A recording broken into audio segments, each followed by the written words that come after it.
السلام علیکم ورحمۃ اللہ وبرکاتہ۔ حضرات سامعین، یوم جمعہ بتاریخ 16 رجب المرجب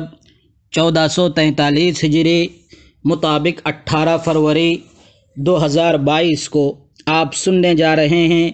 جامعہ اسلامیہ اشاعت العلوم اکلکوا کی مرکزی مسجد میمنی کے ممبر سے پیش کردہ عربی خطبے کا اردو ترجمہ بعنوان شرع حجاب کی اہمیت اور بے پردگی کے نقصانات۔ بسم اللہ الرحمن الرحیم،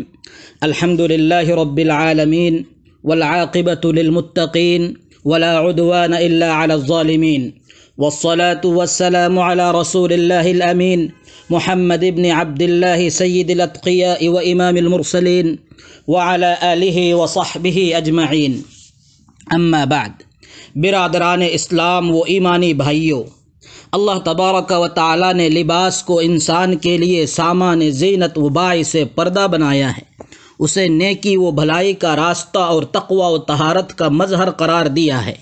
چنانچہ اللہ تعالیٰ نے عورت کو پردے کا حکم دیا ہے اور اسے پاکی و پاک دامنی کے ذریعے تحفظ فراہم کیا ہے۔ اس صنف نازک کو رب العزت نے اپنی زیب و زینت کی نمائش اور اپنے جسم کی بے پردگی سے بچا کر حیا و پاک دامنی کا باعزت لباس عطا کیا ہے اور اس پر نامحرم مردوں کی خلوت کو حرام قرار دیا ہے۔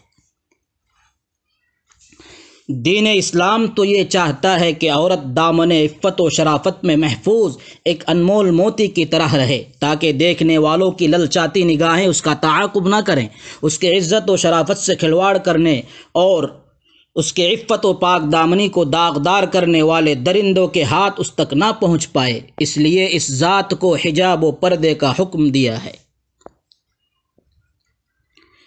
اللہ تعالیٰ نے عورتوں کو پردے کا حکم دینے کے ساتھ ساتھ انہیں اپنی زینت و باعث شہوت و فتنہ اعضاء کو اجنبیوں کی نگاہوں سے اچھی طرح چھپانے کی تاکید فرمائی ہے۔ البتہ جو اعضاء کسی ضرورت یا بغیر ارادے کے کھل جائے تو اس میں کوئی مذائقہ نہیں ہے۔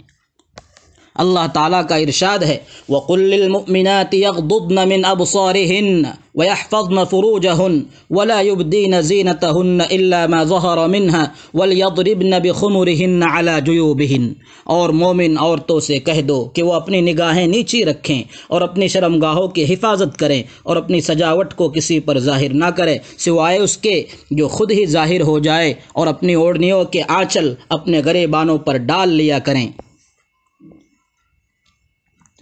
اسی وجہ سے علماء کا اس بات پر اجماع و اتفاق ہے کہ آزاد عاقلہ بالغہ مسلمان عورت پر پردہ واجب و لازم ہے۔ پردے سے مقصود وہ شرعی لباس جو عورت کے ستر کو اجنبیوں اور غیر محرموں کی نگاہوں سے مخفی و مستور رکھے۔ یہ حکم کتاب و سنت کی روشنی میں عورت کی صیانت و تحفظ کی خاطر دیا گیا ہے، تاکہ یہ صنف نازک تمام شرور و فتن سے محفوظ رہ سکے۔ جب دشمنان اسلام نے یہ محسوس کر لیا کہ اسلام اور اسلامی تعلیمات کو ملیامیٹ کرنے کا سب سے آسان طریقہ مسلمان عورت سے پردے کو چھین لینا ہے اور اسے اپنے دین کے آداب و تعلیمات سے دور کر کے فحاشی و عریانیت کے دلدل میں ڈھکیل دینا ہے، تو اس نے اس صنف نازک کے ساتھ جھوٹے پروپیگنڈوں کے تانے بانے بننے شروع کر دیے، اسے وہمی ترقی اور کھوٹی شہرت کے سبز باغات دکھلائے اور اسے یہ باور کرانے کی کوشش کی کہ یہ پردہ ترقی کی راہ میں سنگ حائل ہے۔ اس کے ذریعے عورت کو یہ ایک خاتون منزل خادمہ بنا کر گھروں میں محصور کرنے کی کوشش کی جا رہی ہے، جس کی وجہ سے اسے اس کی آزادی کا حق چھین کر اسے تنزلی اور پسماندگی کے تاریک دور میں ڈھکیلا جا رہا ہے۔ ایمانی بھائیوں، نصوص شرع اور تاریخ کے عبرت ناک واقعات پر نگاہ رکھنے والے بخوبی جانتے ہیں کہ بے پردگی کے کس قدر دینی و دنیاوی سنگین ترین نقصانات رونما ہوتے ہیں، بالخصوص جب اس کے ساتھ مرد و زن کے حرام اختلاط کی شکل ہو تو اس کے کیسے بھیانک نتائج سامنے آتے ہیں۔ انہی سنگین نتائج میں سے ایک افسوسناک صورتحال یہ ہے کہ یہ بے پردہ خواتین حرام نمائش و زیبائش کی جگہوں تک پہنچ کر اپنے جسم و ادا سے شہوت شہوتوں کے بازار کو گرما رہی ہیں، جس سے اخلاق و کردار کا جنازہ نکل رہا ہے، جس کے باعث عورت کی حیثیت ایک بے حیثیت سامان کسی ہو کر رہ گئی کہ جو جس طرح چاہے اسے ایک سامان تسکین کے طور پر استعمال کر لے۔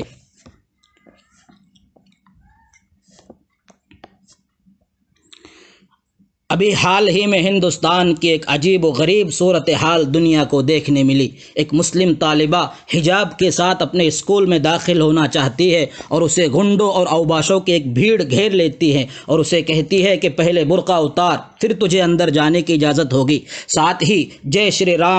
رام کے اشتعال انگیز کفریہ نعروں سے آوازیں بلند کر کے اس طالبہ کو روکنے کی ناکام کوشش کر رہے ہوتے ہیں، مگر اسلام کی اس عظیم بیٹی نے اپنے حجاب پر آنچ نہ آنے دیا اور وہ ایک شیرنی کی طرح ان انسانی درندوں کے سامنے اپنے دینی موقف پر ڈٹ گئی۔ نہ وہ گھبرائی، نہ پسو پیش ہوئی، نہ ہی اس نے اپنے دینی اصول کے ساتھ سمجھوتے کو رواں سمجھا اور نہ اپنے اسلامی تشخص میں کسی قدر تنازل برداشت کیا، بلکہ ببانگ دہل اس نے اللہ اکبر کا نعرہ بلند کیا۔ پھر کیا تھا، شرپسندوں کی یہ ناپاک سازش خاک میں مل گئی، کفر کو منہ کی کھانی پڑی، حق غالب آ گیا اور باطل کو شکست سے دوچار ہونا پڑا، اور باطل کو ہر حال میں مٹنا ہی ہے۔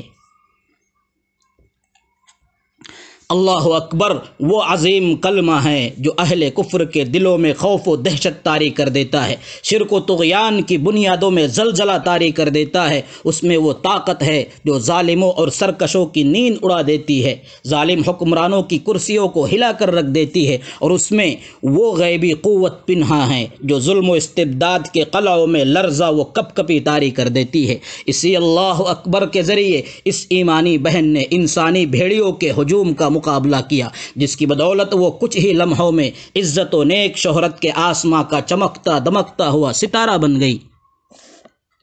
سلام ہو غیرت ایمانی سے سرشار اس بہن کو، یقیناً اس نے دینی حمیت و غیرت ایمانی، دینی شجاعت و دلیری اور ایمانی موقف پر مضبوطی کا وہ درس دیا جو تاریخ کے صفحات میں صدیوں تک محفوظ رہے گا۔ پیروی کرنے والیوں کو اس بہادر بہن کی پیروی کرنی چاہیے اور اس ایمانی غیرت کو آئیڈیل اور نمونہ بنانے میں سبقت آرائیاں کرنی چاہیے۔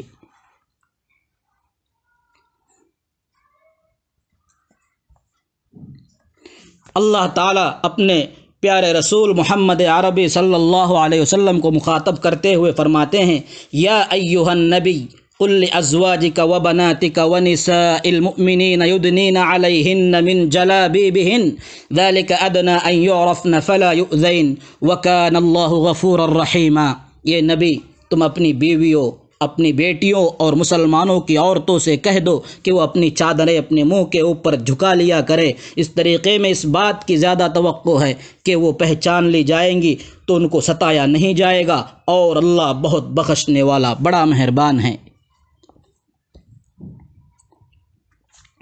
دینی بھائیوں، معلوم ہونا چاہیے کہ ہمارے ملک میں حجاب پر پابندی عائد کرنے کی سازش ایک گھناؤنا دشمنانہ اقدام ہے، بلکہ بنیادی انسانی و اقلیتی حقوق اور مذہبی و فکری آزادی کی صریح خلاف ورزی ہے۔ نیز یہ ہندوستان کے حقوق انسانی کے عالمی منشور و قانون سے بغاوت کی طرف ایک قدم و اقدام ہے، جس کی رو سے ہر شہری کو بغیر کسی امتیاز کے مذہبی امور، ما فی الضمیر کی تعبیر کی آزادی اور تعلیم کے حوالے سے مکمل طور پر آزادانہ حق حاصل ہے۔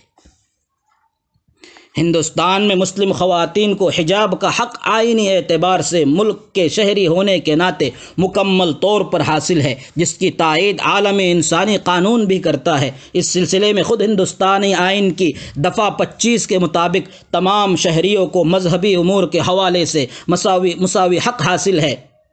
گویا کہ اس ملک میں ہر شخص اپنے مذہب پر عمل کرنے کے حوالے سے آزاد ہے۔ اس آزادی کو چھیننے کا مطلب آئینی حق کو چھیننا ہے، اور حجاب مسلمان کا ایک بنیادی مذہبی حق ہے، جیسا کہ سن 2015 میں کیرلا ہائی کورٹ نے حجاب کو مسلمانوں کے بنیادی حق کے طور پر تسلیم کیا ہے۔